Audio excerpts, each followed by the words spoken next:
Welcome to Science for Sleepy Minds. I'm glad you're here, exactly as you are, in whatever quiet corner of the night has found you. Maybe your eyes are already closed, or perhaps they keep opening a little, just to check the room. Maybe your body feels tired in a heavy, honest way. Or maybe it's the kind of tiredness that still has thoughts flickering around inside it. Either way, you don't have to do anything special now. You don't have to perform sleep or chase it or solve it. You can simply rest here for a while, like setting down a bag you've carried all day without noticing the weight. Let your shoulders soften, even a small amount. Let your forehead unpinch, even if only for one easy breath. Tonight, we're going to gently explore a question that has floated alongside humanity for as long as we've been telling stories and waking up with strange memories in our mouths. Why do we dream? Dreams can be so tender and also so odd. They can feel like little films projected behind your eyelids, made of scraps of memory and emotion and imagination. Sometimes they're beautiful, sometimes they're confusing. Sometimes they vanish as soon as you sit up, like mist slipping away from your hands. And sometimes they linger, not as a plot, but as a feeling you carry into the morning. As we drift through this topic, you don't need to hold on to every detail. In fact, you're welcome to let things blur a little. If sleep arrives, you can let it. If you dip in and out, that's fine too. This is a place where you're allowed to be drowsy. You're allowed to be imperfect. You're allowed to fall asleep in the middle of a sentence and the night will still be kind to you. Before we begin, let me offer a gentle frame for what you're about to hear. This is science, but in a softened voice. It's learning without pressure, like listening to rain and realizing somewhere in the background that you're understanding something about weather. The ideas are here for you if you want them. And if you don't, they can simply become part of the hush. If you enjoy drifting off with us, you can like and subscribe, and then you can let that thought float away, as if it was written on a small leaf and set onto a slow-moving stream. Now, let's settle your body a little more, not as a task, not as a test, but as a quiet invitation. Take a breath in, gently as though the air is warm and familiar. And let the breath out in the easiest way you can, as if you're sighing without trying to make it a sigh. There's no perfect rhythm to find, there's no number you need to count, just the simple fact of the inhale arriving and the exhale leaving. If you'd like, you can let the exhale be a tiny release. The kind of release that says softly, I can loosen my grip now, I can let the day go a little. Another easy breath in and out. And as you breathe, you can begin to notice the places in your body that have been holding on. Often it's the forehead first, where the mind makes little creases of concentration. If you imagine your forehead smoothing like fabric being gently pressed, you might feel something soften there. Then the space around the eyes. Let the muscles around your eyes become quiet, as though they're resting in a warm pool of darkness, and your jaw, which sometimes clenches against nothing in particular. Let your teeth part slightly, or let the tongue rest easily, as if it has nowhere to go and nothing to prove. Let your shoulders drop a fraction, not forced, just allowed, like coats being hung on a hook by the door. Feel your arms heavy in the most ordinary, peaceful way. Your elbows, your forearms, your hands. There's something soothing about remembering that your hands can rest. They don't have to hold anything right now. Let your chest rise and fall as it wants to. Let your belly be soft. If you've been holding your stomach in, as though you needed to look a certain way for the night, you can stop. The dark doesn't judge you. The pillow doesn't ask for perfection. Your body is already enough. Let your hips sink into the bed. Let your thighs loosen, your knees, your calves, your ankles, and finally your feet, which carry you so far so often without complaint. Let them be still now. Let them be taken care of by the mattress, by the blanket, by the simple fact that the world can continue turning without you walking it for a few hours. If there's anything you want to adjust, you can do it now. A tiny shift of the pillow, a tug of the blanket, a turn onto your side if that feels better. Little adjustments can be a quiet kindness, like making a nest just right. And then, as you return to stillness, you can imagine something gentle. Maybe you're floating on calm water at night, held by the surface without effort. The sky above is deep and quiet, and the water below is steady and warm. Or maybe you're in a room lit by a single soft lamp, the kind of light that doesn't demand alertness. Shadows are rounded, not sharp. Everything looks slower. Or maybe you're on a shore where small waves arrive and leave, arriving and leaving, never in a hurry. The sound is steady, like breathing in the distance. You don't have to choose one. You can let these images drift past and see which one your mind likes. And if none of them stick, that's fine too. Even the emptiness behind your eyelids can be peaceful. Tonight's top, dreaming, fits naturally into this calm, because dreaming is what the mind does when it loosens its daytime posture. It's what happens when the brain is still alive and active, but no longer required to behave in the usual sensible ways. So let's begin with a quiet scene. Imagine your room, or any room you like. In the middle of the night, darkness in gentle layers, maybe a muted glow from a streetlight slipping through curtains, maybe the faint outline of furniture, the hush that fills the air when most of the world is asleep. There might be a distant hum outside, an air conditioner, a far-off car, the soft sound of a building settling. These sounds don't need your attention. They can be part of the background, like the steady purr of the planet. The blanket rests over you with a comforting weight. The bed supports you in a way that feels almost like being held, not tightly, just reliably.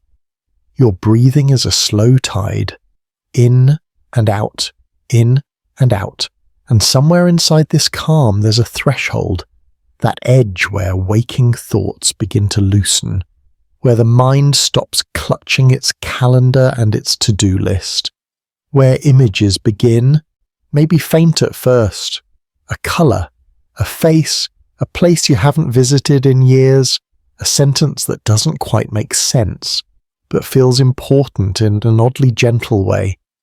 Have you noticed that moment before the fuzzy borderland between waking and dreaming?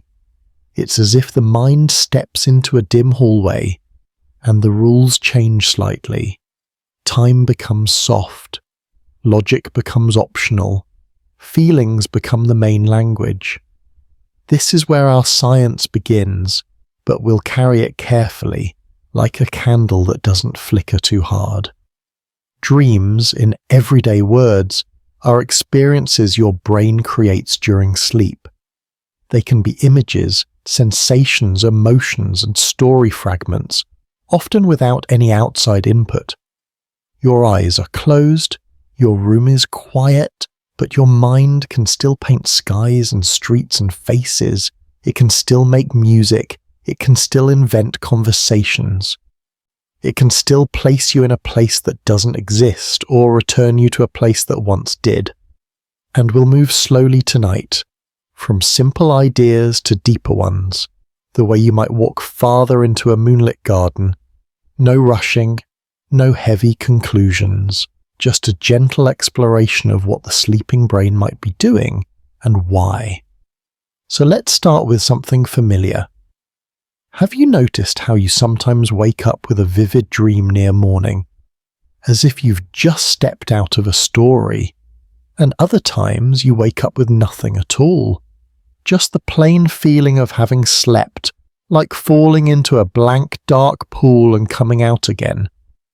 Have you noticed that some dreams vanish the moment you reach for them, like trying to hold water in your hands? And occasionally a dream stays with you in a strange way, not as a clear scene, but as a mood, a softness, a little ache, a quiet brightness. These everyday experiences can be our doorway into the shape of a night's sleep. Even though sleep feels like one long thing, like a single blanket of darkness, it actually has a structure. It moves through slumbers. Not in a sharp mechanical way, but in cycles like gentle tides arriving and receding. Your brain and body drift down into deeper rest, then lighten a little, then drift again, repeating this pattern across the night. You don't need to memorize names, but it helps to know there are two broad neighborhoods of sleep that scientists talk about. One is called non-REM sleep, and the other is called REM sleep. Non-REM sleep is often the quieter, deeper kind of sleep, especially earlier in the night. It's where the body does a lot of its physical restoration. The brain's activity shifts into patterns that look from the outside slower and more synchronized, like a crowd of fireflies blinking together in a wide field. REM sleep, on the other hand, is named for something you'd barely notice while you're asleep. Rapid eye movements. Under closed lids, the eyes can make small movements, as though following something in a dream. REM sleep is often associated with vivid, story-like dreams, and it has a different flavor than the deeper stillness of non-REM. It's important, though, to hold this gently.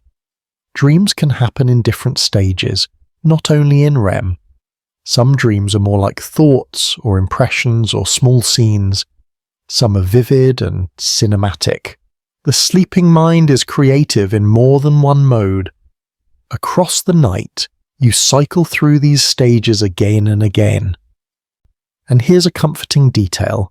Later in the night, REM periods tend to become longer.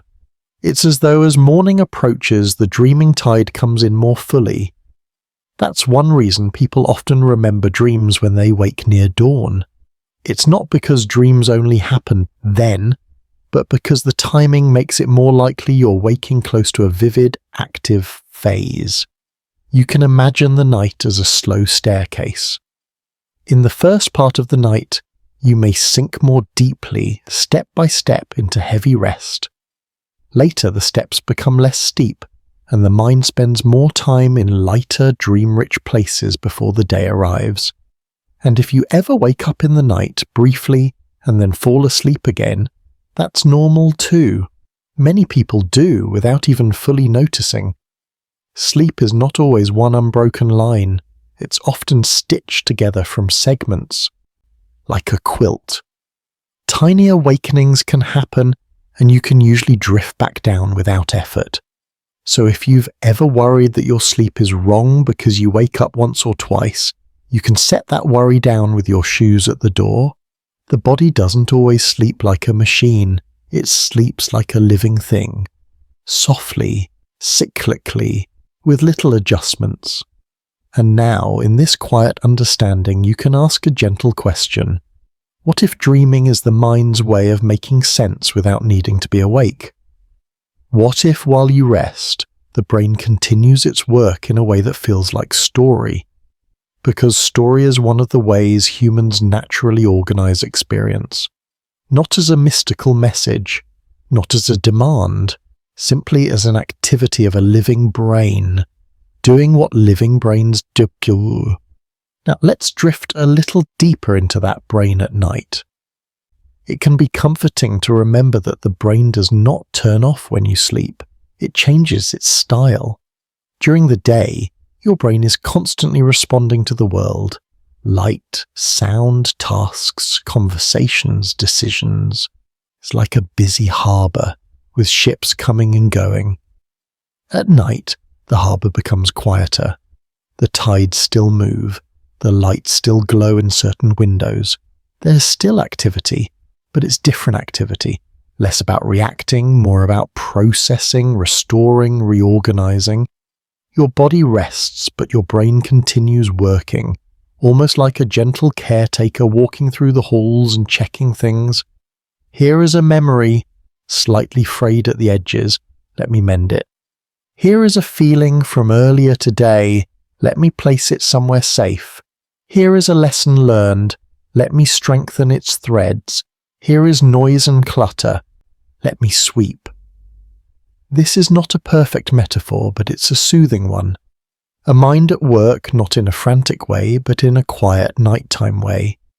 And when dreams arise, they can feel strange, because the brain's usual daytime balance shifts. In waking life, you often have a strong sense of time. You know where you are. You compare what you see to what you expect. You notice if something is impossible. You keep a narrative thread that makes sense. In dreaming, some of those guardrails loosen. And that looseness can be the very thing that makes dreams feel so vivid and so odd at the same time. Scientists have found that during dreaming, especially in REM sleep, parts of the brain involved in emotion and imagery can be quite active. Meanwhile, some of the systems involved in careful planning and logical checking may be less dominant. You can think of it like this. The painter and the poet inside you are awake, while the stern editor is resting with their feet up. This doesn't mean logic disappears entirely. It means the mind can wander more freely, associating things that wouldn't normally connect. A childhood kitchen might blend with a workplace hallway. A friend's voice might come from a stranger's face. A problem you've been worrying about might turn into a symbol, not because the universe is sending you a secret, but because your brain is exploring it in the language of feeling. Why do dreams feel real while they're happening? Why does a dream for a moment seem like reality? Part of the answer is that your brain is a master of simulation. All day long, even while you're awake, your brain is not simply receiving reality like a camera. It's interpreting it. It's predicting what you'll see and feel, and then updating those predictions with the signals from your senses. At night, those outside signals are quieter. Eyes are closed. The world is dim. The body is still. And so the brain can generate its own inner experience with fewer interruptions, like a private theatre where the lights have gone down and the curtain rises. In that theatre, the brain can create sights and sounds and movement feelings. It can create a sense of space like a room or a street or a wide open field. It can create a sense of other people and conversation and touch. And because the systems that usually check reality are softer, the experience can be accepted as real in the moment. This doesn't need to be scary, it's actually rather beautiful. It's evidence that your mind is creative and powerful and capable of building worlds from almost nothing. And those worlds are often built from familiar ingredients. Dreams are rarely made from thin air. They tend to borrow from your memories, your emotions, your recent experiences, and your older impressions. But they borrow in a particular way. Dreams don't always replay memories like a recording. More often they remix them. You can imagine a dream as a mosaic. Tiny tiles gathered from many places, the colour of a wall you once saw, the sound of a friend laughing, the feeling of being late, the pattern of a sidewalk, the scent of a winter jacket, the worry you carried at noon, the relief you felt at dinner. The sleeping brain gathers these tiles and arranges them into new pictures. Sometimes the picture makes sense, sometimes it doesn't. Sometimes their picture is more about mood than meaning, and that's okay. Dreams also tend to paint with emotion. Often the feeling in a dream is clearer than the plot. You might not remember what happened, but you remember that it felt warm, or tense, or wistful, or calm, or softly joyful. And if you've ever woken from a dream with a strong emotion and wondered, what does this mean about me? You can hold that question gently. Emotions in dreams aren't always messages, they're not always predictions. They're often just mental weather. The brain has emotional systems that keep moving. Like clouds shifting across a dark sky, dreams can be the way those clouds become visible. Sometimes a dream takes a small worry and makes it bigger, not to punish you, but because the dreaming mind speaks in exaggeration. It's like a cartoonist drawing a feeling so you can see it from far away.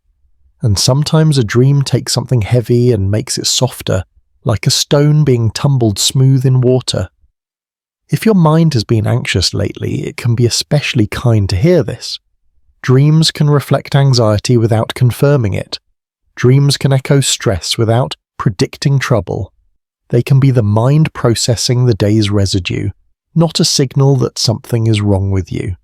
So if you have intense dreams sometimes, you're not broken, you are human. And your brain is doing what brains do. Now, as you rest there, breathing quietly, you might consider another soft question. If your brain is a storyteller, what kind of stories does it tell when nobody is watching? Not in the sense of a hidden prophecy, but in the sense of a private art, a nightly or temporary art, made of nerve cells and chemistry and memory and mystery. And as we begin to understand how the dreaming brain works, we can also begin to ask the larger question, the one that glows at the center of this whole topic. Why do we dream at all? There isn't one single answer that everyone agrees on. And that's not a failure of science, it's an honest reflection of how complex the mind is. Dreams don't always behave the same way. They may have many causes and many functions, and sometimes they may be byproducts of other useful processes. But we can explore the main ideas gently, like touching stones in a riverbed and noticing their shapes. Maybe you've had a dream that helped you in some small way. You woke up and a problem felt clearer even if the dream itself was nonsense. Or you woke with a calmer feeling after dreaming about something emotional. Or you woke with a fresh idea, a creative spark, a new way of connecting things. Those experiences are part of why scientists suspect dreams may be tied to important work the brain does during sleep. One leading idea is that sleep helps with memory. During the day, you gather experiences constantly. Some are important, some are trivial, some are emotional, sticky, hard to place. If the brain kept everything with equal strength, it would become cluttered, like a desk covered in papers. So during sleep, the brain may do some sorting. It may strengthen certain memories, weaving them into long-term storage. It may soften or prune others, making room, reducing noise. And dreams may sometimes be the surface shimmer of this process. The way you might glimpse a hand moving behind a curtain. You can picture the sleeping brain like someone filing papers under warm lamplight. Not hurried, not stressed, just quietly making sense of what needs to be kept and what can be let go. In that light, a dream might be the fleeting image of a folder, a label, a scene from earlier that appears briefly and then slips away as the mind continues organizing. Another idea is that dreams help with emotion. Emotions are not just thoughts. They are body states, patterns of readiness, tides that rise and fall. During the day, you might not have time to fully feel everything. You move through responsibilities. You do what you need to do, and feelings can pile up quietly in the background. During sleep, especially during dreaming, the brain may revisit emotional experiences in a different mode, a safer mode. The outside world is not demanding anything from you. You're protected in your bed. And in that sheltered state, the brain might let itself rehearse emotional themes, not to distress you, but to integrate them. It's a little like Zhengli, like gently tidying the emotional room. Not scrubbing, not forcing, just moving things into place so they don't trip you later. Sometimes that means dreams can contain strong feelings, but the existence of strong feelings in dreams does not mean you're in danger. It can simply mean your brain is working with its materials, shaping them, smoothing them, trying them on for size. There's another theory that people sometimes mention, and we can hold it softly. Some scientists suggest dreams might function, in part, as a kind of rehearsal. The mind runs through scenarios, explores challenges, tries out responses, not because danger is coming, but because practice is useful. You can think of it like the brain doing gentle drills in a padded room where nothing can truly harm you. A safe simulation, a quiet training ground. Even if that idea makes you slightly uneasy, you can remember, you're here, in bed, safe. And the point of rehearsal is not to scare, but to prepare, the way a cat might stalk a toy string, practicing instincts without any real threat at all. Dreaming may also be linked to creativity. When you're awake, your mind is often constrained by rules. Time, logic, social expectations, the shape of the day. In dreaming, the constraints loosen, and the mind can connect distant things. It can shuffle the deck and deal surprising combinations. A face from childhood might appear in a place you visited last year. A problem at work might turn into a river you need to cross. A song might merge with an image, and the feeling becomes something new. This looseness can sometimes lead to insight, not because dreams are magical, but because the brain is exploring patterns from a different angle. It's like walking around a sculpture in the dark with your hands instead of your eyes. You learn its shape in another way. And then there's a quieter, more neutral possibility. Dreams might sometimes be the brain making meaning from its own activity. Even in sleep, the brain has signals traveling through it. Memory fragments activate, emotional circuits hum, sensory areas can spark, and the mind, which is a natural maker of narratives, may weave these sparks into a story, the way you might see shapes in clouds without intending to. You don't force the cloud to become a dragon. You simply notice that it could be. The pattern arises, your mind meets it, a story appears. This view can be reassuring because it releases you from the pressure of decoding every dream like a secret message. Sometimes a dream may reflect something meaningful in your life. Sometimes it may simply be the brain doing its nighttime work and your consciousness catching a glimpse. And here is a gentle synthesis you can hold as you drift. Dreams may serve multiple functions. They may help with memory. They may help with emotion. They may support learning and creativity. They may sometimes be rehearsal. And sometimes they may be more like a byproduct, a beautiful foam on the surface of deeper processes. And it's okay if you never know exactly which it is. The sleeping brain doesn't require you to understand it in order to benefit from it. As you rest now, you can let that thought soften you. Your brain knows how to do its work without your supervision. In the same way your heart beats without you directing it, your mind can dream without you managing it. If you're still awake, you might notice how your breathing has changed. Perhaps it's slower. Perhaps the edges of your thoughts are less sharp. If your mind wanders, that's not a mistake. That's part of the path into sleep. You can always come back to the sound of this voice like returning to a quiet shoreline. In a moment, we'll continue drifting into the dreaming brain, exploring more of how it creates that private theatre of experience and how it gathers scraps of memory and feeling into something that can seem, for a while, like another life.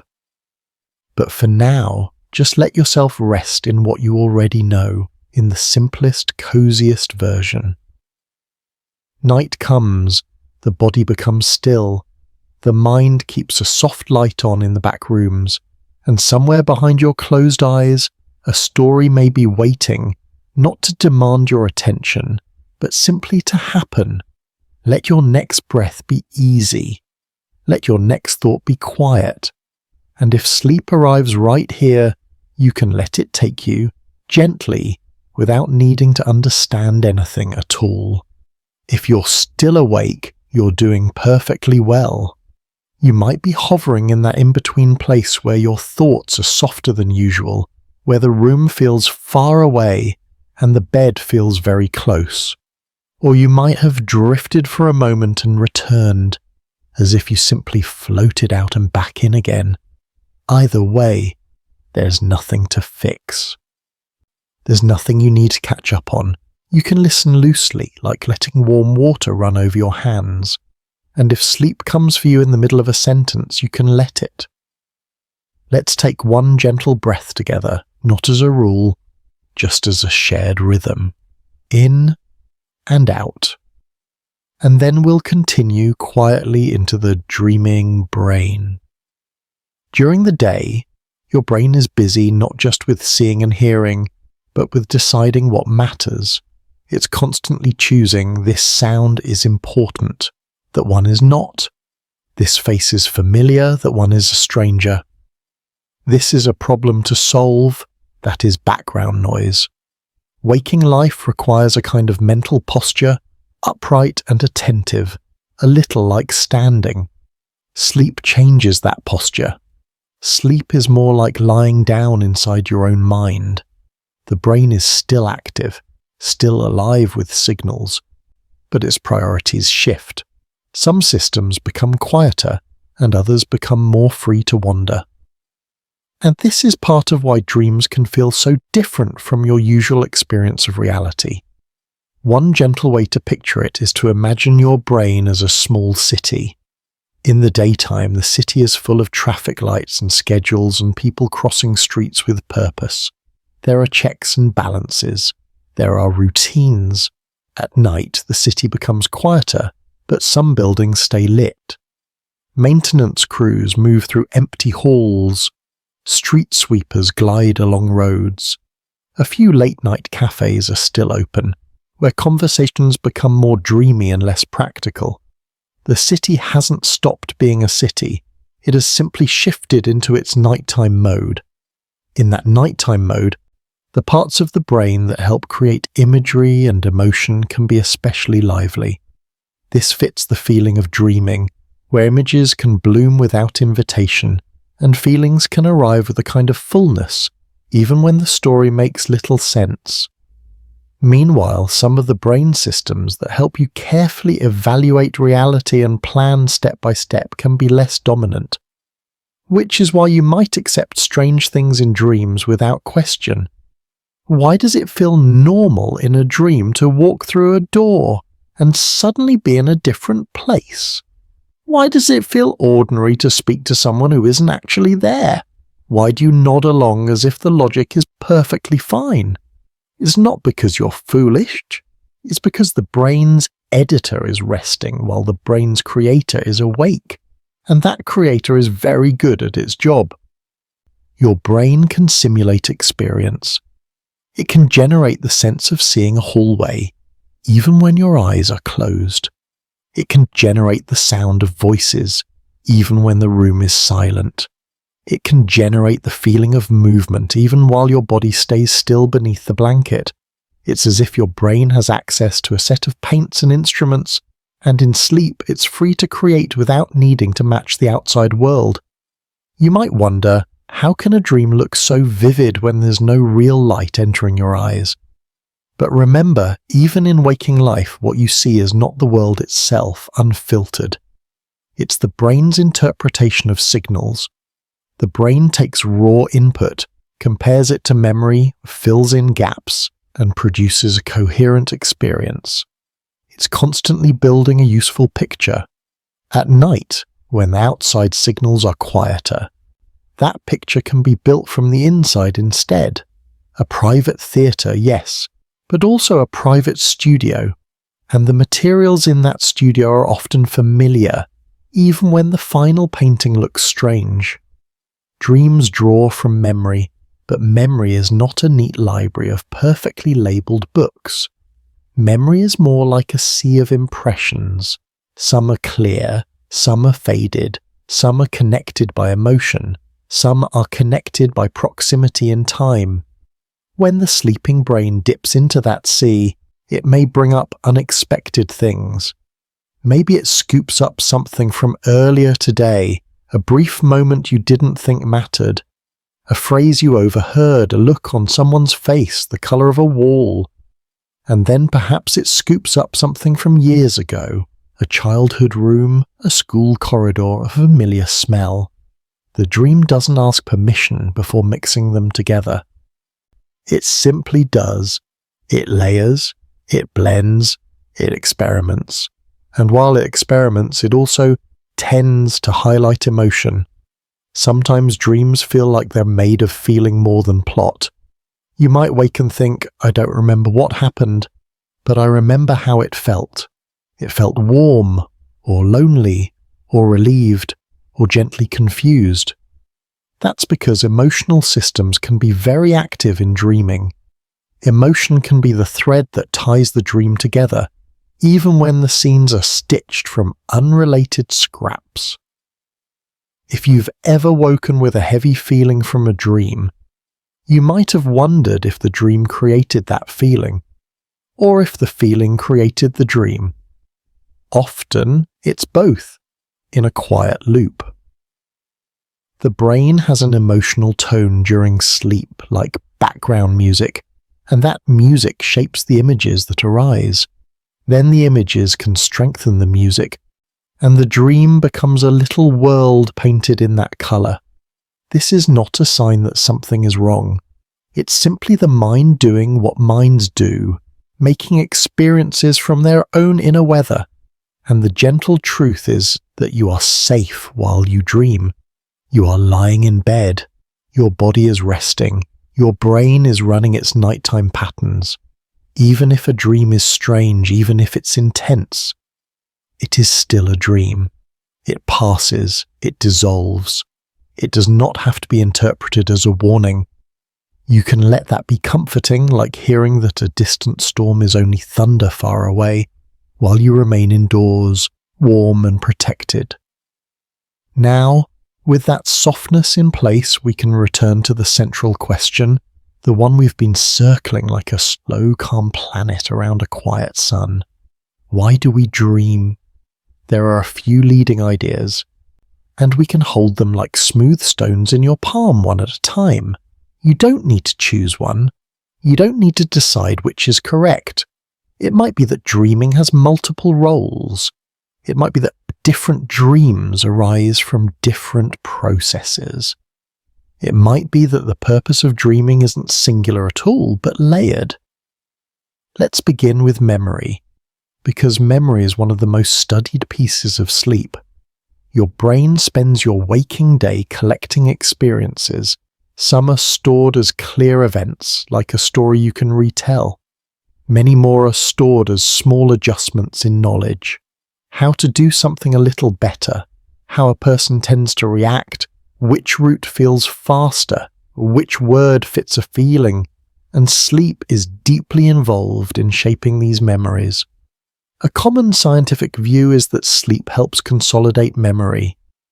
That means it helps stabilize what you've learned and integrate it into the wider network of what you already know. It's as if the brain takes fresh experiences and gently threads them into an existing tapestry, so they don't unravel, and so they can be found again later. At the same time, sleep may help the brain prune. Not every detail of every day can be stored with equal strength. If it were, your mind would become crowded, like a room filled with too many objects. And so some things are softened, some things are trimmed back, some things fade, not because they were worthless, but because the brain needs to keep the space usable. Dreams may sometimes reflect this sorting process, not in a literal way like watching a filing cabinet, but in glimpses, a scene from the day, a person you spoke to briefly, a feeling that returns, but in a new setting. It might be the surface ripple of deeper memory work, the way you might see the shimmer of wind on a lake without seeing the wind itself. And perhaps that's why dreams sometimes include odd replays of minor details. A dream about a grocery store when the store wasn't important. A dream about a brief conversation but with exaggerated emotion. A dream that includes a street you walked down, even though you didn't think you noticed it. The brain may be touching these pieces, testing their weight, deciding where they belong. Another stone in the palm is emotion. Emotions are not simply reactions. They're a way the brain assigns significance. They tell you, this matters, pay attention. They shape memory too. A calm day can be forgotten more easily than a day filled with strong feeling because emotion stamps experience with a kind of ink. But emotions can also accumulate. During the day, you may not process everything fully. You may set feelings aside to get through tasks. You may stay composed through something difficult and only later feel the ache. You may be kind to others while not having much kindness left for yourself, and your brain carries all of this. Dreaming may be part of how the brain processes emotion, not always successfully, not always neatly, but as one part of the system.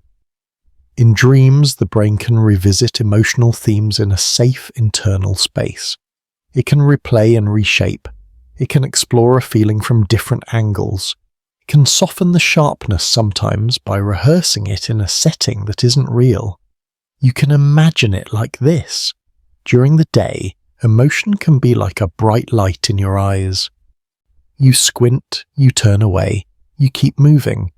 At night, the light is dimmer. You can look at it more gently, you can sit with it on the edge of awareness without being forced into action. This doesn't mean that every dream is emotional therapy. It simply means that dreaming may be one way your brain tries to integrate feeling to prevent it from becoming a tangled knot. And if a dream sometimes feels emotional without a clear reason, you can remind yourself softly that the brain is allowed to process without explaining itself in words. Then there is the idea of rehearsal, sometimes called threat simulation, though we can keep that phrase gentle and not sharp. The basic thought is that dreams might sometimes function as practice. The brain runs through scenarios, explores potential outcomes, rehearses responses, not because something bad is destined to happen, but because a brain that can simulate is a brain that can learn. Practice is one of the ways nervous systems become more skilled, more flexible, more prepared, but here we can keep it cozy. We can think of it the way you might practice a conversation in your head before you have it, not because you expect disaster, but because you want to feel ready. Or the way your body might rehearse a movement while you learn a sport, repeating it in small ways. Or the way a child plays pretend, trying on different roles, different emotions, different outcomes, safely, within play. Dreaming might include that kind of safe play, a padded room of imagination, a rehearsal space without consequences. And if a dream includes anxiety, it doesn't mean you're being warned. It may simply be your brain exploring the shape of uncertainty, the way a hand might explore the shape of a stone in the dark. Then there is creativity. Many people notice that dreams can be strangely inventive. They connect things that seem far apart. They offer images you would not have chosen consciously. They create metaphors without trying. And this makes sense if we consider how the sleeping brain loosens its usual constraints.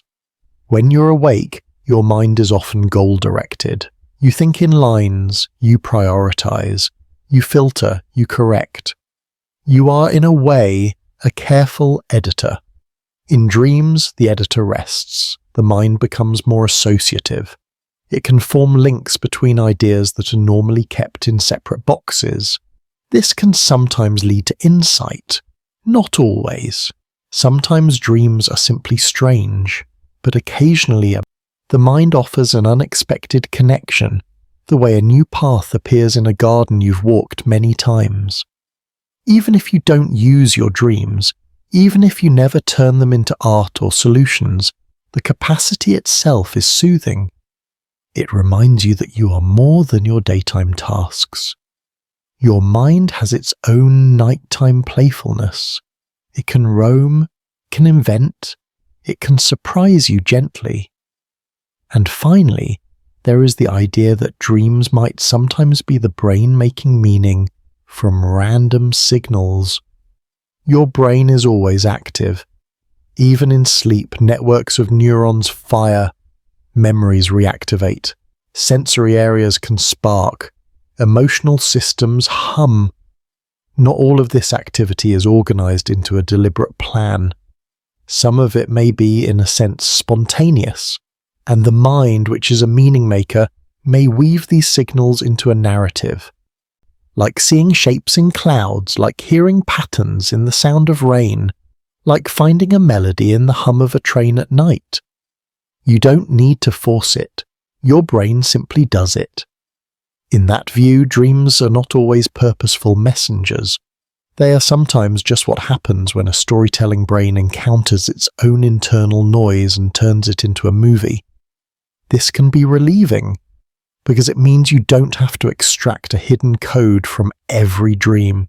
You can notice them, appreciate them, and let them pass. Some dreams may have personal meaning, some may be emotional echoes, some may be creative experiments, some may be the mind humming to itself. And you don't need to decide which one a dream is in order to be okay. So perhaps the gentlest bridge between these theories is simple. Dreams may serve more than one purpose. They may be part of memory consolidation. They may be part of emotional processing. They may allow rehearsal, learning, creativity. They may occasionally be the byproduct of a brain that never fully stops moving. And sometimes they may be several of these at once, layered like thin blankets. You can take one more slow breath here if it helps. In and out. And as you exhale, you can let yourself release the need to be certain. Sleep is not improved by certainty. Sleep is improved by softness. Now, with these gentle theories resting beside us, we can drift into another question that many sleepy minds have wondered. If dreams come from memory and emotion, why are they so strange and yet so familiar? Have you ever noticed how dreams often use a certain set of themes? Not for everyone, not always, but often enough to be recognizable. Being late, searching for something, trying to get somewhere but moving too slowly, finding yourself back in an old school or an old home, meeting someone you haven't seen in years, flying or floating, speaking words that don't quite form, as if language itself is sleepy. These themes are common not because they diagnose you, and not because they mean you're the only one who dreams them. They may be common because they match common human experiences. We all navigate time, we all lose things, we all return in the mind to places that shaped us. We all carry the feeling of wanting to do well, wanting to belong, wanting to arrive. Dreams are personal, yes, but they're also built from shared human ingredients. Now there's a comforting lesson hidden in that. If your dreams are strange, you're not strange, you're simply human. You're sharing a nighttime habit with millions of other minds, each one lying in their own bed, each one slipping into private stories. When people talk about dream interpretation, they often focus on symbols. They ask, what does it mean if I dream about water, or teeth, or a door, or a train? It can be tempting to treat dreams like puzzles, but it can also be soothing to treat them like weather. Sometimes the weather tells you something important. Sometimes it's just clouds. Dreams can sometimes feel meaningful, and they can sometimes reflect your waking concerns, but they are also built from mechanics. Memory fragments, emotions, imagination, and the brain's tendency to stitch. That's a simple, grounding idea. It says you don't have to turn your dreams into homework. Sometimes a dream is simply the brain trying to make a story from scraps. And those scraps are stitched together in ways that explain many dream oddities. Faces and places can blend because memory blends. You have stored impressions of countless faces, countless rooms, countless streets. The brain doesn't always keep them separate in sleep. It can combine them the way an artist combines features into a new portrait. Time can warp because dreams don't have to measure time the way waking life does. In a dream, you can be a child and an adult in the same scene, and it feels normal. You can live through what feels like hours and then wake to discover only minutes have passed. The brain is not running a clock in the same way, it's running a sequence of experiences. The storyline can jump because the brain is following association rather than logic. One scene reminds it of another. One feeling calls up another. A door appears and the dream takes it, not because doors must lead somewhere, but because your mind likes transitions. Doors are perfect dream tools, so are staircases and hallways and elevators and vehicles. We built them to move through the waking world, and the dreaming mind borrows them to move through inner space. And this stitching can be very gentle. It can feel like being wrapped in a quilt made of old shirts and soft fabrics. If you look closely, you can see the different pieces, but from a distance it becomes one thing, one warmth. Now, another common question whispered in the morning. Why do you forget most dreams? It can seem unfair, as if you've been given a gift and then it's taken away, but forgetting may be part of the design. The brain is not primarily trying to preserve dreams as stories, it's doing its work. The dream may be a side effect or a surface experience. And once you wake, your brain shifts gears. When waking consciousness returns, your attention turns outward.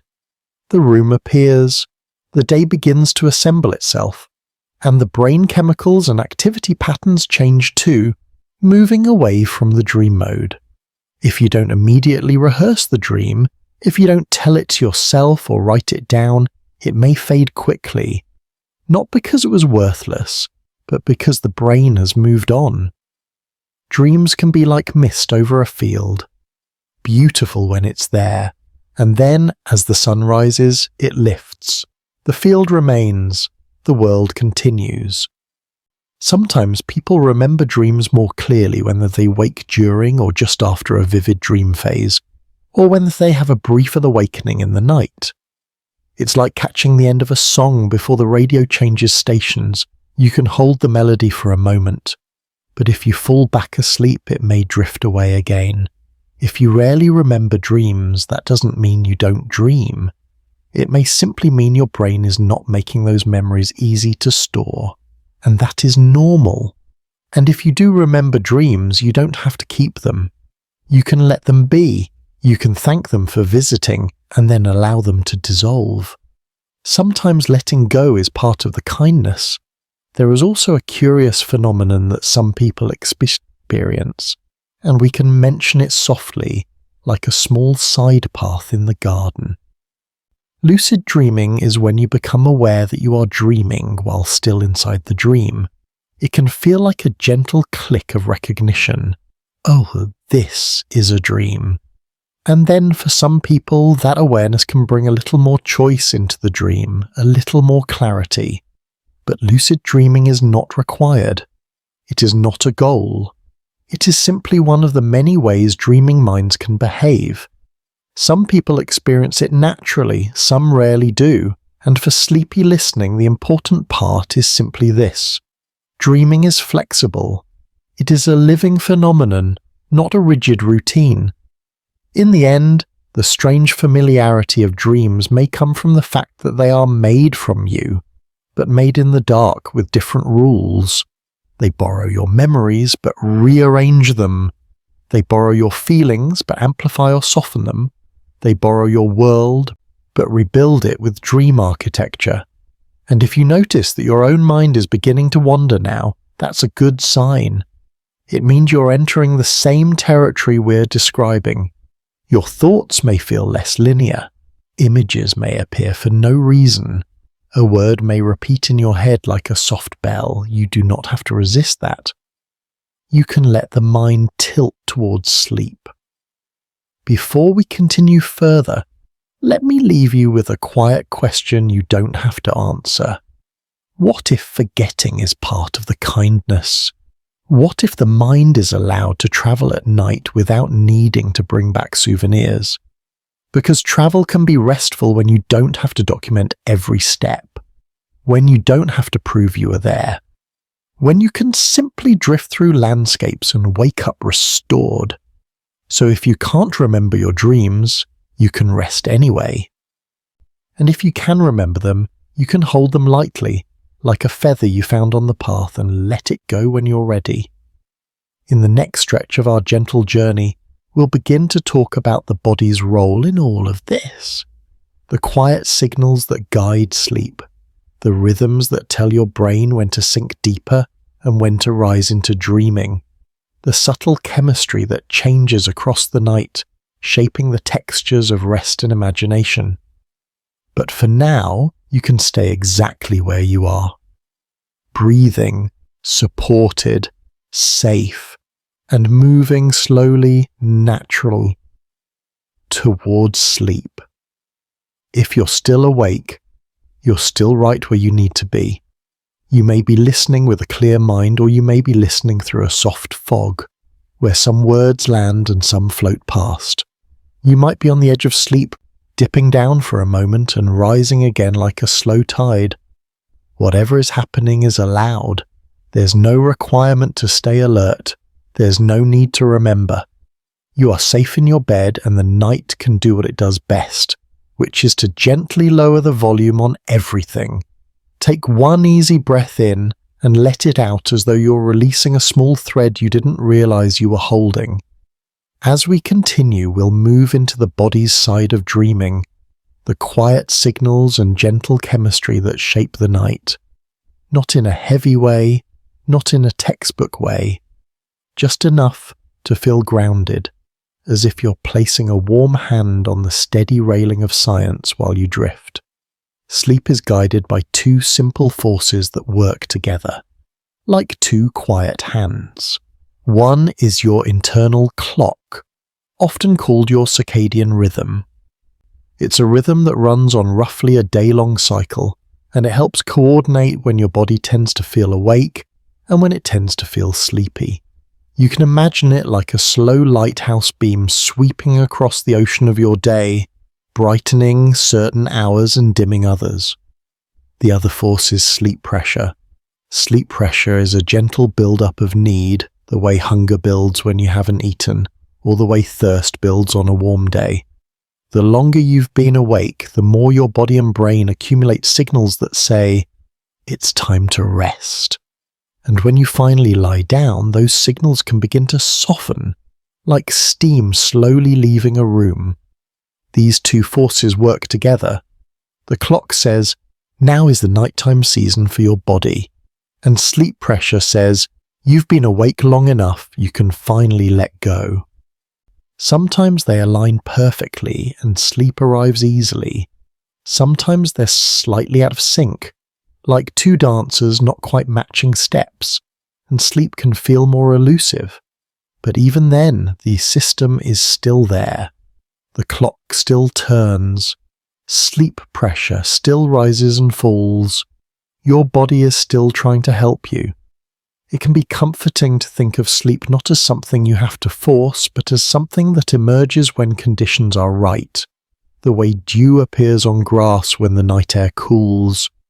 You don't command dew to form, you simply allow the night to be a night, and within that night, your brain moves through its cycles, returning again and again to different styles of sleep, deeper and lighter, like waves coming in sets.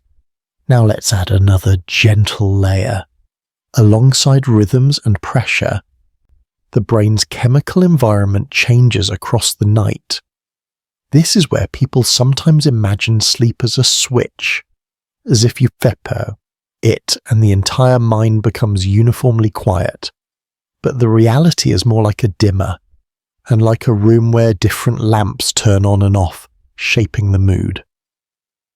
There are many chemicals involved in the brain's transitions between waking, non-REM sleep and REM sleep.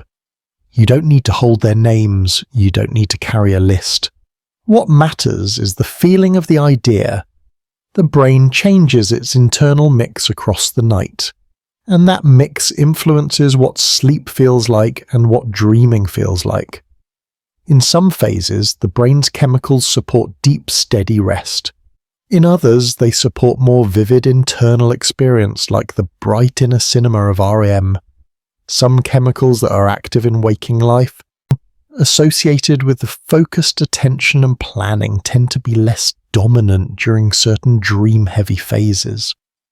Meanwhile, other systems that support emotion, memory reactivation, and inner imagery may have more space. You can think of it like a nighttime recipe. A different blend of ingredients creates a different texture. The same kitchen, the same mind, but a softer flavour. And one of the most interesting features of REM sleep is something that sounds technical but can be understood in a simple, comforting way. During REM, for most people, the body enters a state of muscle stillness. The brain is active in a dreamlike way, and yet the major muscles of the body are gently inhibited from moving. It's as if your body has a built-in safety feature, a quiet stillness switch, so you can dream without acting the dream out. This is not a perfect absolute lock. The body can still shift and breathe and make small movements, but the overall effect is that in REM, the body is more protected from turning dream movement into real movement. It's a tender design when you think about it. Your mind can run, travel, climb stairs, dance, fall through impossible landscapes. And your body remains safe and mostly still, tucked into the bed, sheltered, calm, if you ever wake in the night feeling heavy for a moment. As if your body is slow to respond. That can be unsettling, but it can also be connected to how these systems overlap at the borders of sleep. The transitions between stages are not always crisp. They can blur, like watercolour. Most of the time, your brain navigates these borders smoothly and you don't notice. And speaking of borders, let's talk gently about those little flickers of waking that can happen in the night.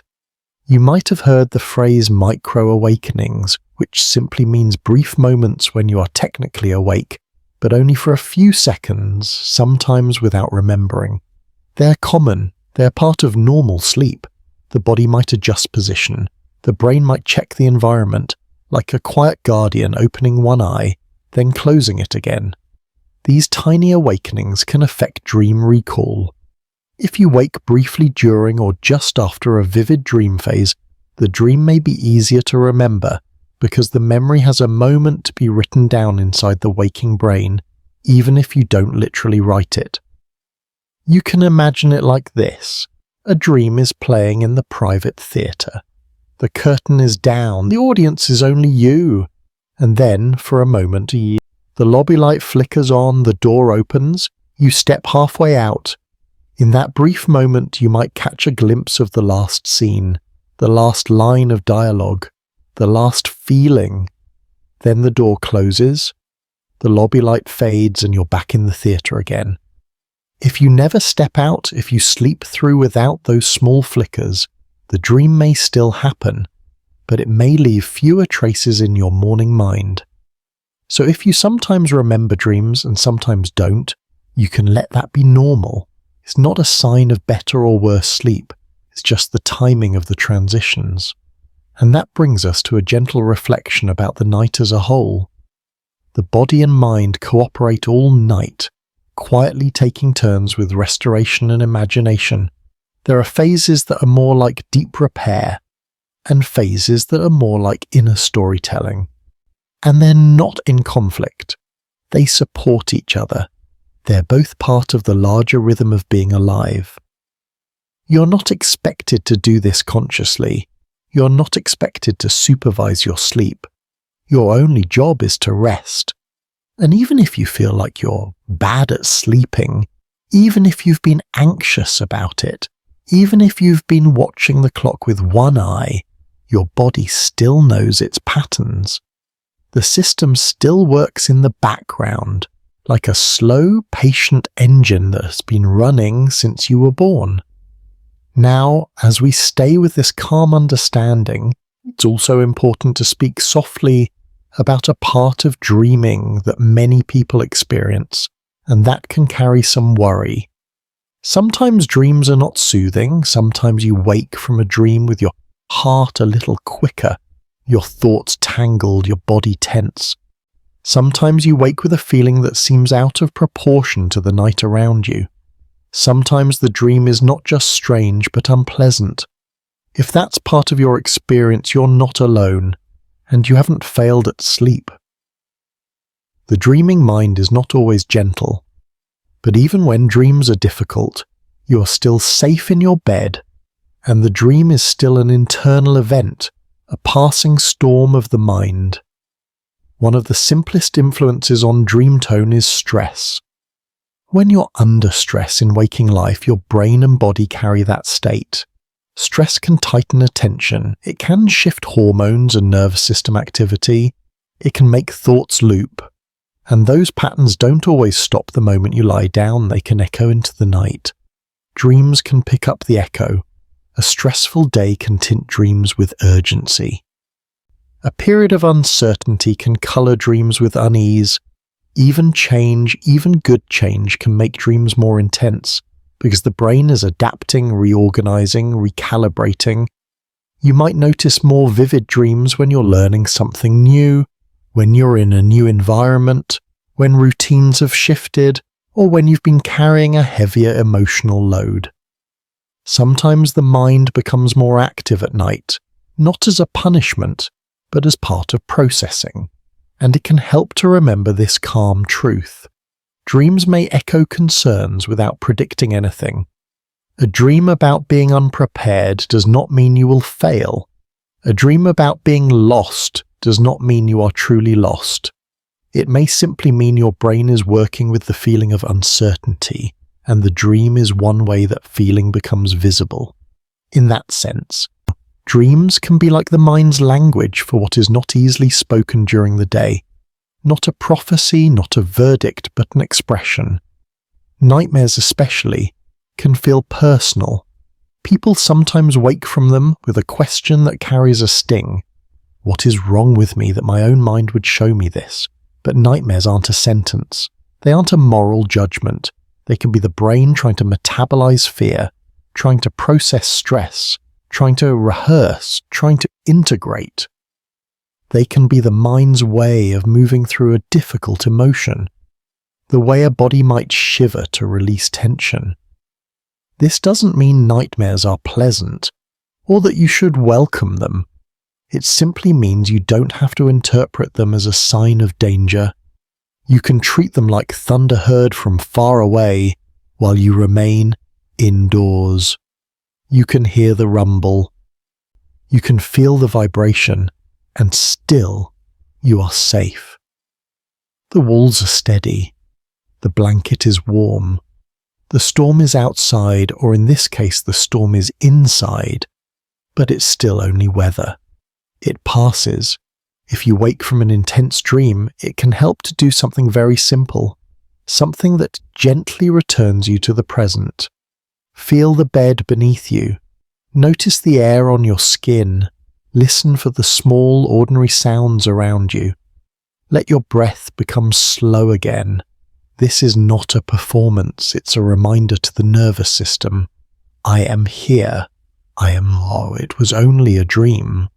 And if you don't want to do anything at all, if you simply want to roll over and let sleep return, that's allowed too. Sometimes the kindest thing after an intense dream is not analysis, but softness, not investigation, but comfort. Now, there are times when sleep struggles or distressing dreams become persistent, and it can be reassuring to know you don't have to handle that alone. If someone is repeatedly having distressing nightmares, or if sleep feels consistently disrupted, it can be helpful to speak with a healthcare professional, not because something is necessarily wrong, but because support exists, and you deserve it if you need it. And notice the tone here. No urgency, no alarm, just the quiet truth that help is available. For many people, dream intensity comes and goes with life seasons. like weather through the year. A stressful month can produce a cluster of intense dreams, and then things can soften again. The mind is responsive. It adapts. It recalibrates. So if your dreams have been heavy lately, you can offer yourself some compassion. You're not being singled out. You're not failing. You're a living system moving through a living world, and even in that, your night can still be a place of rest. Now let's return to a calmer, wider view, the kind that helps the mind loosen its grip. All night long, while your conscious self rests, your brain shifts through rhythms. It balances deep restoration with inner experience. It changes its chemical tone across the hours. It protects your body from acting out dreams. It allows memories to settle. It allows emotions to be touched gently, sometimes in odd shapes, sometimes in tender ones. It's an astonishing thing, and yet it's happening quietly, without drama, right inside you, like a small, steady miracle that doesn't need applause. Consider the idea that you are not only a daytime person, you are also a nighttime person. There is a version of you that lives in the dim halls of sleep, where the rules are softer, where time bends, where your brain explores, repairs, and reorganizes. When you wake, you might only remember a few scattered scenes, like postcards from a long trip. But the trip still happened, the work still happened, you still crossed those inner landscapes. And this is a comforting thought if you're lying here worrying about sleep. Even if you don't feel like you're sleeping perfectly, even if you wake more than you'd like, even if you drift in and out, some of the benefits of rest can still occur. The body is resilient, the mind is patient. Sleep is not always an all or nothing gift. It can come in layers. Now, if you're still listening, you might notice that your attention is moving differently than it did at the beginning. It might be softer, slower. You might be having little images appear behind your eyes, the beginning of your own dream materials. Maybe a place, maybe a face, maybe nothing at all, just darkness with a velvety texture. You can let it be. You can listen and drift at the same time. In this quiet space, I'll offer you a few gentle questions, rhetorical questions that don't need answers, but that can soothe the mind by giving it something light to hold. What happens if you stop trying to solve your dreams and simply let them be what they are? What happens if you trust that your brain knows how to do its nighttime work without your supervision? What happens if you treat each dream, even the strange ones, as a passing cloud, not a permanent sky? And what happens if you allow yourself to rest, even in uncertainty, even in not knowing? Because not knowing can be soft, not knowing can be a pillow, not knowing can be permission. Now we've walked through the architecture of sleep, the dreaming brain's different style, the leading ideas about why dreams might exist, and the gentle mechanics that shape the night. We've also touched with care on the way dream tone can shift with stress, and how intense dreams don't mean you're in danger. In the next stretch of the bedtime journey, we'll begin connecting dreaming to everyday life in a calm, comforting way. We'll look at how dreams and sleep might support learning, how they might help the mind rehearse gently, and how dreams can loosen the usual sense of self, as though the you of day and the you of nighttime are related but not identical. But you don't need to prepare for that. You don't need to hold it in your mind like a plan. For now, you can simply lie there. Let your shoulders be heavy. Let your breathing be slow. Let the room be quiet. And let your mind do what it naturally wants to do at night. If it wants to think, it can think. If it wants to drift, it can drift. If it wants to dream, it can begin. And if sleep arrives right now, you can let yourself go with it, as gently as a leaf floating down onto still water. If you're still awake, you can stay exactly as you are. You might be listening from a distance now, as if the words are coming from the far end of a hallway lined with soft carpet. Or you might be right here with every sentence steady and quiet. Either way, there's nothing you need to do. There's no need to be a perfect listener. You don't have to collect facts or hold on to explanations. You can let the ideas pass through you slowly, like warm air moving through a room. Take one easy breath in and let it out in the most natural way, as though your body already knows the path. Now that we've explored how sleep shifts across the night and how the dreaming brain can create its private theatre, we can widen the lens a little. We can step back from the close-up of neurons and sleep stages and ask a softer question. How does dreaming connect to your everyday life?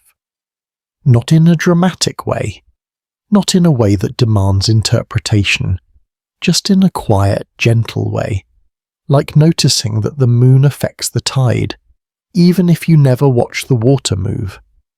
One of the calmest connections is learning. On the surface, learning seems like something you do while you're awake. You practice, you repeat, you focus, you make mistakes. You correct them. But the brain doesn't stop working on learning the moment you stop studying or practicing. Sleep is part of the process. It's as if the brain takes what you've done in the day and continues to shape it in the night, smoothing edges, strengthening pathways, weaving new experiences into older knowledge. You can imagine it like overnight stitching. During the day, you gather fabric, you cut pieces, you pin them in place. Then during the night, the stitching happens. The thread moves quietly through the cloth, and in the morning, the pieces hold together a little better. This might be part of why people sometimes wake up and find that something feels easier than it did the day before. A piano passage sits more naturally under the fingers. A phrase in a new language comes more quickly. A familiar route feels even more automatic. Your brain has had time to practice behind the scenes, without the pressure of consciousness watching. And dreaming may be one surface expression of that hidden practice. Not every dream's practice, of course. Some dreams are simply wandering, but the sleeping brain often reactivates patterns from waking life, and it can do so in a way that looks like rehearsal. It might not replay the skill exactly as you learned it. Instead, it might incorporate it into a dream scene. You might dream of playing music in an odd location, or speaking to someone in a strange context, or solving a problem through a metaphor that doesn't resemble your desk at all. The dream may not be a literal rehearsal. It may be more like a gentle remix, but the brain is touching the material, handling it, turning it over, letting it become part of you. And there's something comforting in that, dear. You don't have to force growth in every waking hour. You don't have to squeeze progress out of yourself like a sponge. Your brain has a quieter mode of learning too, one that happens in the background while you rest. Even if you feel like you didn't do enough today, even if your mind feels scattered, some part of you still knows how to integrate experience over time. Dreaming can also connect to emotional learning, the kind you don't always call learning. Over time, you develop patterns for how you respond to things. Some patterns protect you. Some patterns burden you. Some patterns are shaped by old experiences that still echo inside you. And sleep may be one of the places where the brain explores and adjusts these patterns, gently, without needing to explain itself. A dream might place you in a situation that feels emotionally familiar, not because it's predicting anything, but because it's touching an emotional theme. In waking life, you might avoid that theme, or you might be too busy to feel it fully. In dreaming, it can rise to the surface in the language of images. And here again, you don't have to decode it. You can simply let it be true that your mind has ways of processing that don't involve words. Dreams can be one of those ways. Sometimes people ask, is dreaming good for you? It's a tempting question because it's neat and it wants a neat answer.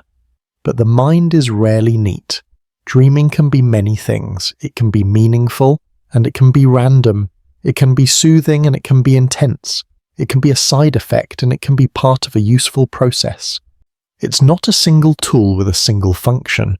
But one gentle truth seems to hold. Dreaming is normal. It's part of the human pattern, and normal things are often there for a reason, even if the reason is not singular. Now, let's drift into another connection, one that can feel especially soft in the middle of the night. Dreaming and identity.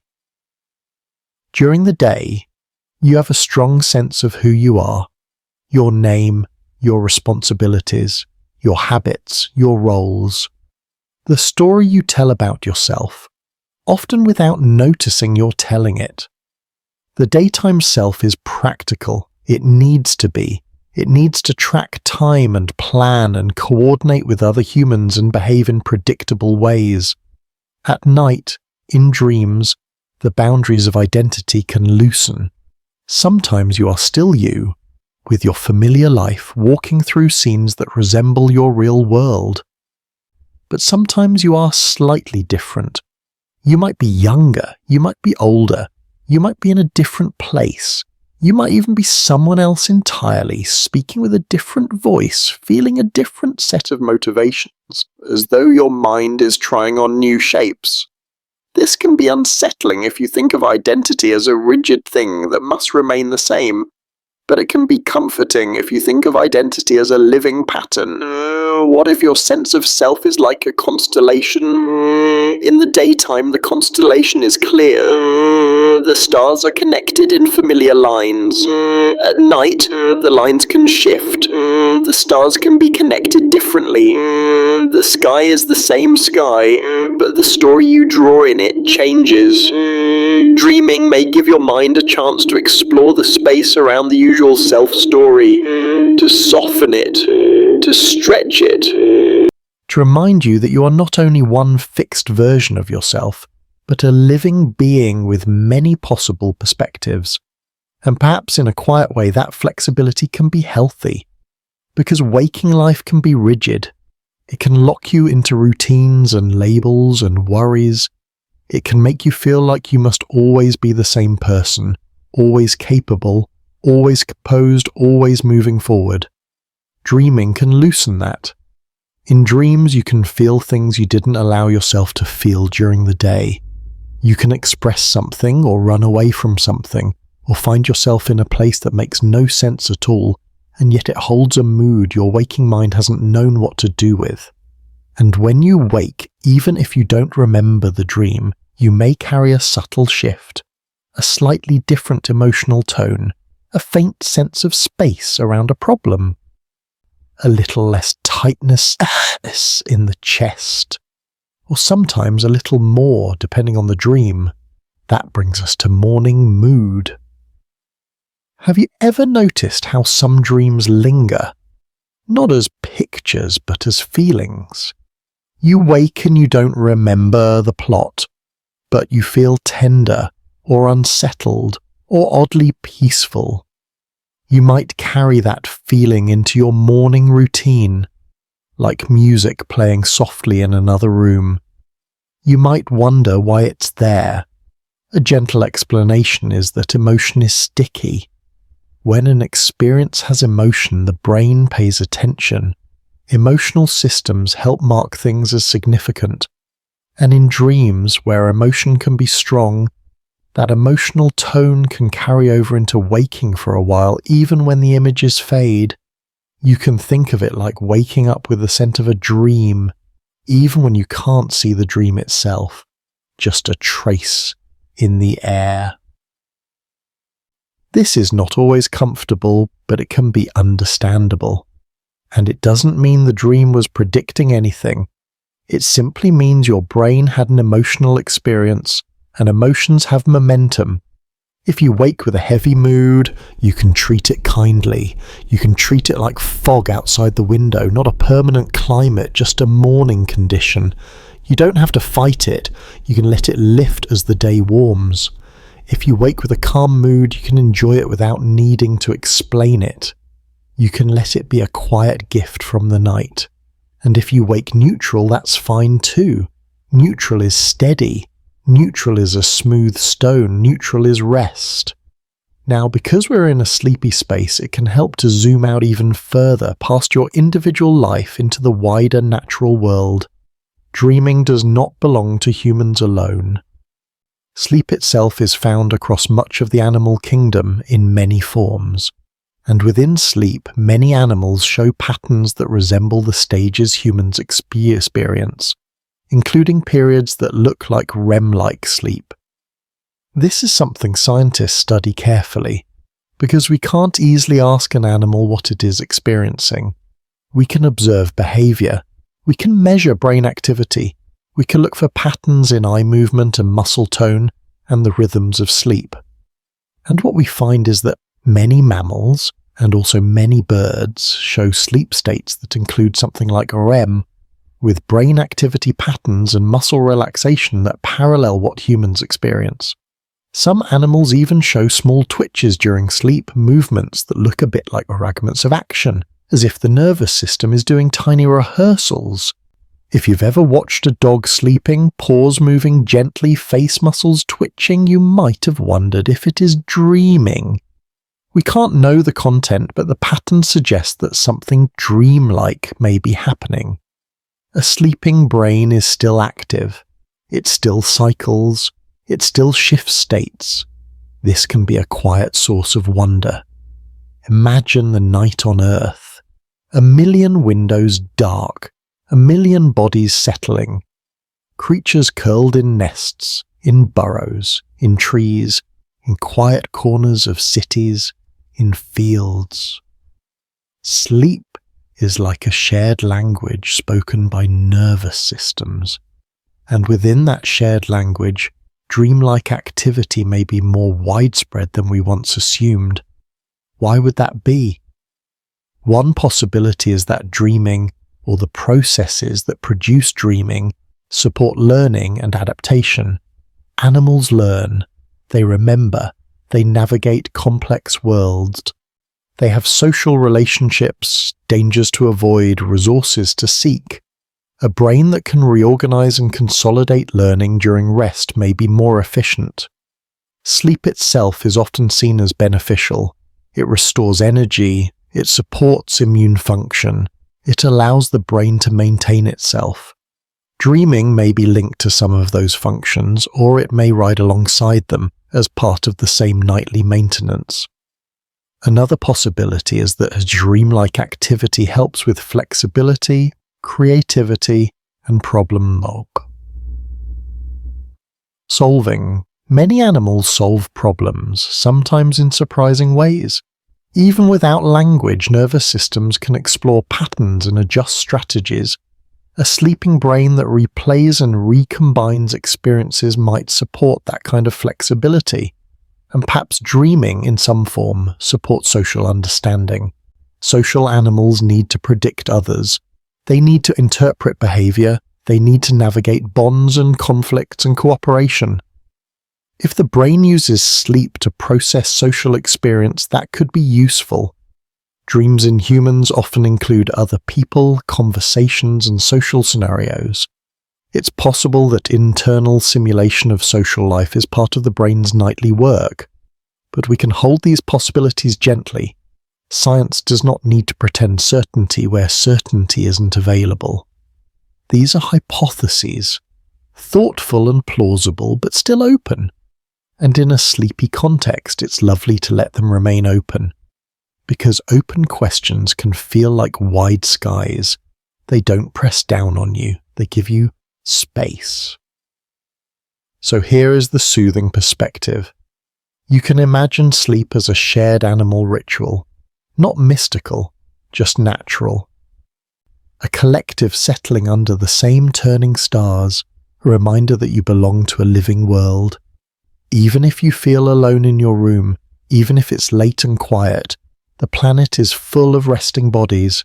The world is not only noisy and demanding, it is also full of stillness, repeating itself every night.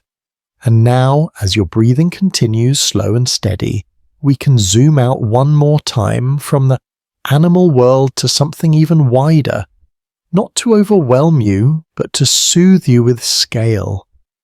Dreaming and the universe at large. There is a metaphor some people find comforting, the brain as a small cosmos. Not because the brain is magical, but because it is complex, patterned, full of connections. Neurons branch and link like trees. Networks form and reform like constellations. Activity rises and falls like tides. When you are awake, the cosmos of your mind is shaped by the outside world. Light enters your eyes. Sound enters your ears. The world tugs at your attention.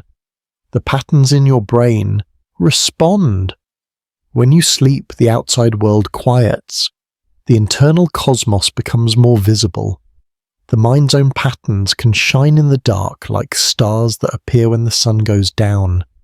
Dreaming can be thought of as one way the mind explores its own sky. A constellation appears made of memory and feeling. It holds for a moment. Then it shifts. Another appears. This metaphor is gentle because it doesn't demand meaning. We don't ask the stars to explain themselves, we just watch.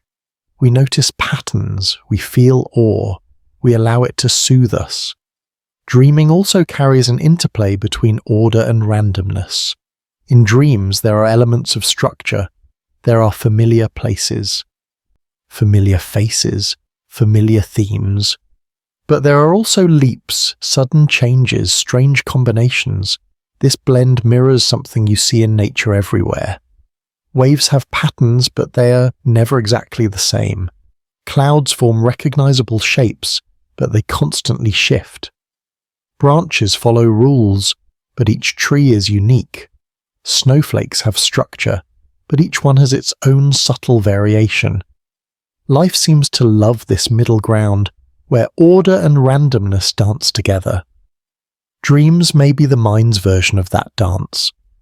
A structured brain built for recognizing patterns and preserving identity meets spontaneous activation and loose association, and out of their meeting comes a shifting stream of images.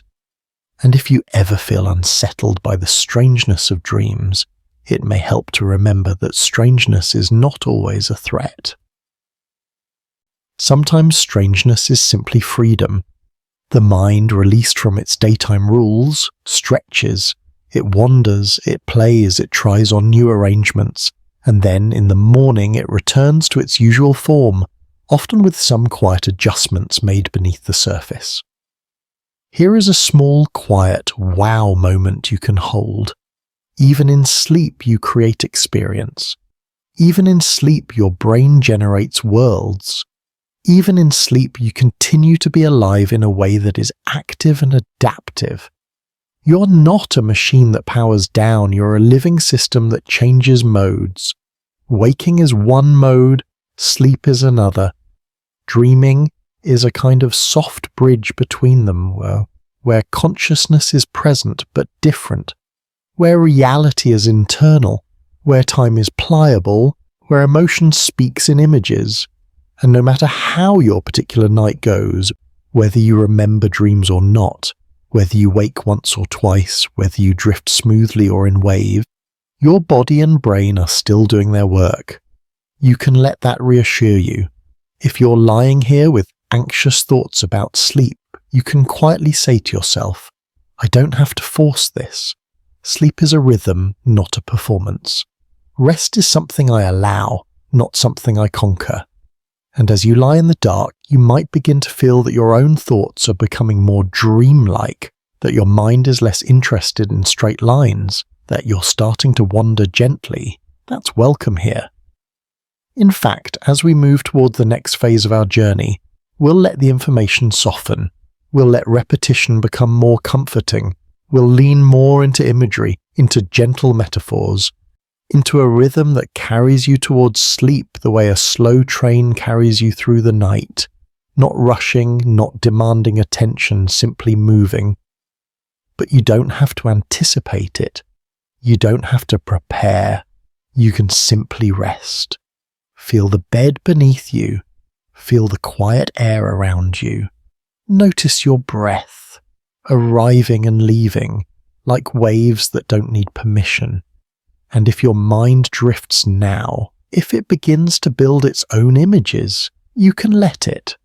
You can let the words fade slightly into the background and let your own inner sky take over, star by star, scene by scene, soft and unhurried. You're allowed to fall asleep, and the night, patient and familiar, will keep turning while your dreaming mind does what it has always known how to do. If you're still awake, you can relax your attention even more now. You've already done enough by simply arriving here, by letting your body settle into the bed, by giving yourself the chance to rest. And if you've drifted in and out, if you've missed pieces, if you're not sure what you heard and what you imagined, that's completely fine. Nothing is lost. The night is not a test, and you don't need to carry anything forward. Take a slow breath in as gently as you can, and let it out like a quiet settling, as though your whole nervous system is sinking into warm sand. From here, we can allow the science to become softer. We can keep the shape of it, but let the edges blur. We can let the ideas repeat in a soothing way, like waves repeating their small arrivals on a shore. The purpose now is not to build complexity, but to create a calm rhythm your mind can float on. So let's return slowly to the simplest picture of the night. Your sleep moves in cycles like tides. Sometimes you drift into deeper quiet, where the body is doing repair and restoration, where the brain slows into steady patterns. And sometimes you rise into lighter sleep, where the mind becomes more vivid, more image-filled, more dream-ready. Again and again, the night carries you through these neighborhoods, deep and light, not in a strict line, but in a living rhythm. In those lighter phases, especially in that dream-rich space people call REM, your brain can become very active in its own way, even while your body stays safely still. Your eyes may move behind your closed lids, as if following a scene. Your muscles, for the most part, are gently held in quiet, as if your body knows it's safer to let the story happen internally. And internally, the mind can create so much. It can paint images from memory.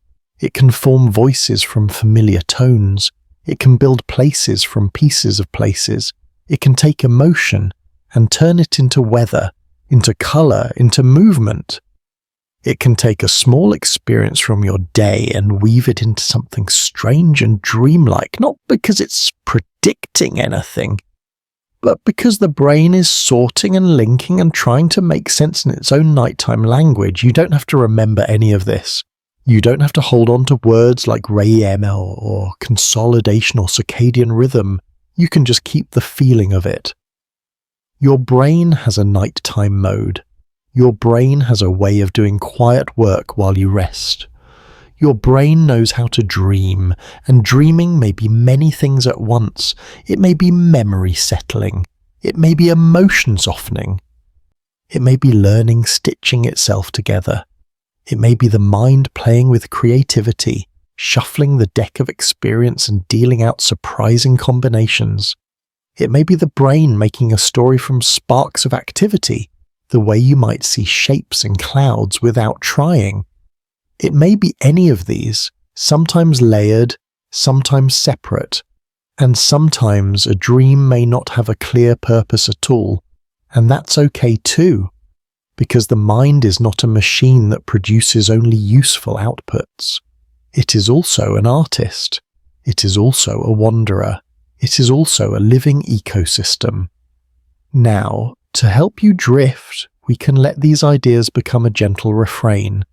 Sleep cycles like tides, dreaming like a private theatre, memory like papers being filed under warm lamp light, emotion like weather moving across an inner sky, learning like overnight stitching in quiet hands, creativity like shuffling a deck in the dark and discovering new patterns, and through it all you, safe beneath the blanket, resting while your brain does what it has learned over a lifetime to do. If you notice your thoughts starting to wander away from the words, you can let them. You might find yourself slipping into your own images now, your own soft scenes. That's not distraction. That's the path. That's the mind becoming more dreamlike, responding to the suggestion of dreaming by beginning to drift into the same style. So you can listen loosely, the way you might listen to the sea from far inside a house, not needing to focus, just letting the sound remind you that you are held by something steady. Let's repeat the simplest science, like a lullaby. Your internal clock, your circadian rhythm turns gently through the day and night like a slow lighthouse beam. And sleep pressure builds while you're awake, like a quiet fullness, until the body is ready to release into rest. Then sleep arrives in cycles, deeper and lighter, and in those cycles, dreams can appear, made from memory, emotion, imagination, and the brain's own shimmering activity. You don't need to chase them, you don't need to solve them, you can let them come and go like mist over a field. And if an intense dream ever visits you, you can remember that it is still a dream. It is still an internal storm. It passes. You remain safe in your bed. Now, we'll make things slower, fewer new ideas, more gentle images, more repetition, softly varied. Imagine your mind as a room at night. Most of the lights are off. But a warm lamp glows in the corner. Not bright, just enough to see the outlines of things. In that lamplight, your brain moves quietly, doing small tasks without urgency. A memory is lifted, examined, and placed in a drawer. A feeling is touched, gently, and set down more softly than before. A learning is reinforced like a stitch tightened, a seam made stronger. A small piece of noise is brushed away like dust from a shelf, and sometimes as the brain works, images spill out like reflections on a window, a street, a face, a staircase, a room that isn't quite any room you've known but feels familiar anyway. Those reflections are dreams. You can watch them if you want, or you can let them blur. Sometimes it's easier to sleep when you don't try to watch closely, when you let the dream happen behind you, like a story being told in another room. Let your breathing become the main thing now, not controlled, not measured, just noticed. In and out, in and out. And with each exhale, you can let your body sink a little deeper into the mattress. Forehead soft, eyes heavy, jaw loose, shoulders dropping away from your ears, hand resting, empty, peaceful, belly soft, legs quiet, feet still. Now, if you'd like, we can take a slow walk together through an imagined place. A dream museum, not a grand echoing building, not cold and formal. This one is warm and hushed, like a small gallery built for night. The floors are smooth beneath your feet. The air is gentle, the lights are dim and kind, like lanterns, and you can move slowly without hurry through a few quiet exhibits. Each one is simple. Each one offers a soft idea to hold and then release. You enter the first room, and above the doorway there is a single word, memory. Inside there are displays that are not objects but impressions. A soft colour from childhood, the texture of a familiar blanket, the sound of someone laughing in another room, the shape of a road you've walked without noticing. In this room, you don't have to organize anything. You simply notice that memory exists in layers, like sediment in a riverbed. Some memories are bright, some are faint, some are not stories at all, just feelings, just patterns, just little learned truths, And you can remember gently that sleep helps memory settle. Not perfectly, not always in ways you can track, but quietly like soil settling after rain.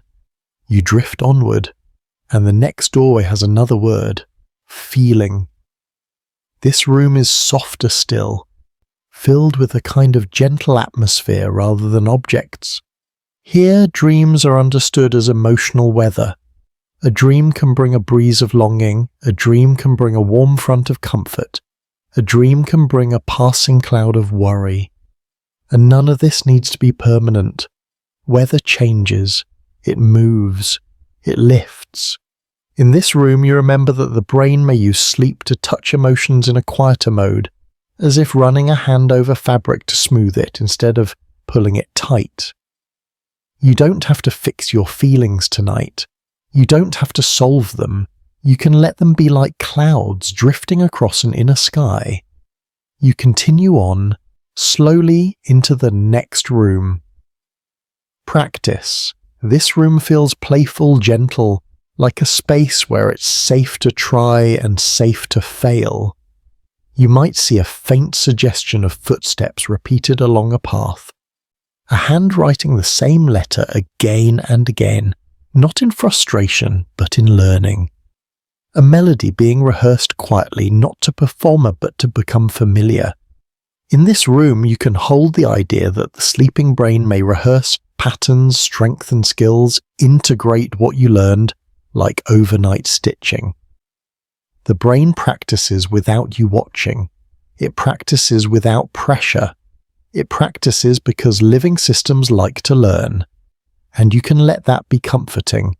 Even if you felt messy today, even if you felt scattered, some part of you is still integrating, still adapting, still gently growing. Now the next doorway, imagination. This room is the most dreamlike. The walls seem to shift gently as though they are made of fog. The displays are moving scenes like slow films. A door opens into a beach that becomes a hallway that becomes a garden. A face changes, but the feeling stays the same. Time bends like ribbon. Logic becomes optional. In this room, you don't demand meaning. You simply let the mind be creative. You let it remix. You remember that dreams can connect distant things like shuffling a deck and discovering new patterns. And you allow yourself to enjoy the softness of not having to be logical, not having to be responsible for the story. Then one last doorway. Randomness. This room is quiet, almost empty, and that emptiness is part of its kindness. Here you understand that not every dream is a message. Not every dream is a symbol. Sometimes the brain is active, and your mind weaves a story from sparks, the way you find shapes in clouds. Sometimes a dream is simply the brain humming to itself, and that is allowed. Here in this room, you can set down the burden of interpretation. You can let dreams be dreams. You can let them pass without solving. You can let them fade without regret. And then, slowly you walk back out of the dream museum, and you return to the simplest place of all. Your bed, your breath, the quiet room, the steady night. Now you might not even need the museum anymore. You might be drifting too deeply to picture it clearly. That's fine. You can let it dissolve like a dream dissolves. You can let the images blur. You can keep only the feeling of warmth, of softness, of gentle motion through rooms. As we continue, we can let the language become rhythmic, simple, almost repetitive, like a lullaby that doesn't ask for focus. Sleep cycles like tides, deep and light, dreaming like a private theatre, curtain down, lights dim, scenes rising and fading, memory like warm lamplight on papers being filed, feeling like weather moving across an inner sky, learning like quiet stitching in the dark, imagination like soft clouds forming shapes and then changing again, and you, safe, breathing, resting, held by the bed. In and out, in and out. If thoughts appear, you don't have to chase them. If thoughts dissolve, you don't have to replace them. You can simply rest in the gentle rhythm of breath and night. Now I'll offer you one calm travel image, and we can linger there without hurry. Imagine a train moving through the night. Not a loud train, not a rushing one, just a steady, quiet train with soft lights in the windows. You are inside, warm and safe, wrapped in a blanket. The seat is comfortable. The air is still. The world outside is dark and passing by. You don't need to know where the train is going. You don't need to watch the landscape. You can let the motion carry you. Outside there are occasional lights, far away, like small stars on the ground. A town in the distance, a lone street lamp, a house with a single lit window, then darkness again. The rhythm of the train is gentle. A steady hum, a soft rocking. Your breath begins to match it naturally. In and out. In and out. Inside this train your mind can drift. Images might appear as if reflected in the glass. A memory, a feeling, a half-formed dream scene. No need to grasp, no need to interpret, just passing reflections as you move. And the train keeps going, steady and unhurried, like the night itself. Sometimes your mind is more awake, noticing the motion. Sometimes your mind sinks, and the motion becomes a lullaby. Either way, you are carried. You are allowed to be carried. If a thought tries to pull you into the planning, you can let it drift away like a small slip of paper blown gently down the aisle. If a worry tries to stand up and demand attention, you can let it sit back down, not with force, but with softness. Not now. Later perhaps, but not now. Now is for rest. Now is for the quiet. Now is for the slow ride through the night. In and out. In and out. What is a dream but a kindness of the mind? What if meaning is sometimes just softness? What if your brain is not trying to give you a riddle, but simply trying to do its nightly work? Smoothing, sorting, stitching. What if you don't have to understand anything to benefit from sleep? You can let these questions float without answers. Answers are heavy. Tonight you don't need them. Tonight you can be light. Now we can begin to let the voice of explanation fade even more and let reassurance take its place. You are doing enough. You are safe. You can fall asleep whenever you want. You can drift in and out. You can miss words. You can forget everything. Sleep still comes in its own way when it comes. And even if you feel awake, the rest is still resting you. Your body is still lying down, your muscles are still releasing. Your nervous system is still receiving the message that it can soften.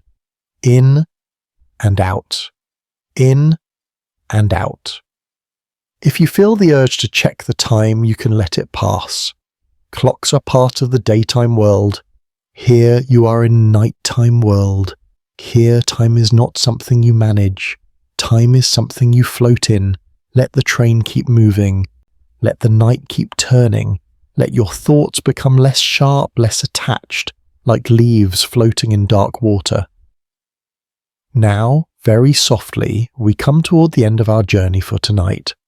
Not an abrupt end, not a sharp goodbye, just a gentle taper, like a candle lowering its flame. Here is the calm summary, held in the simplest thread.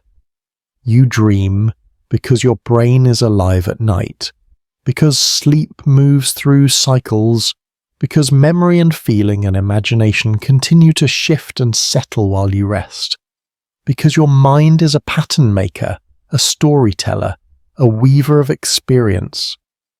Dreams may help memory, dreams may help emotion, dreams may support learning and creativity.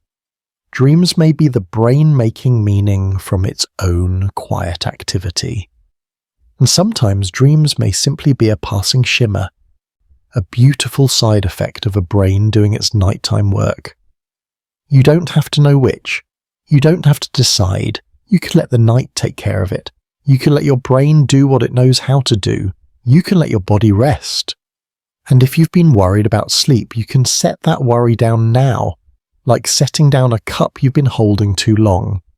You are allowed to rest without earning it. You're allowed to sleep without solving anything. You're allowed to be held by the bed, by the dark, by the slow turning of the world. In and out. In and out. Now, I'll offer a gentle good night, but not as a hard ending, more like a soft door closing quietly somewhere in the house, letting everything become even calmer. May your thoughts soften. May your breathing stay slow. May your dreams, if they come, be gentle visitors. And if they are strange, may they pass like clouds. And if they are empty, may the emptiness feel like peace. Good night. And as the words fade, you can imagine the lights dimming further, not all at once, just gradually. A lamp lowering, a room settling, a mind becoming quiet, like snow falling in the dark, soundless, patient, covering everything with softness. In and out, in and out. And if you are already asleep, then nothing more is needed. And if you are still awake, you can keep resting here with no pressure at all as the night continues to carry you gently, gently into silence.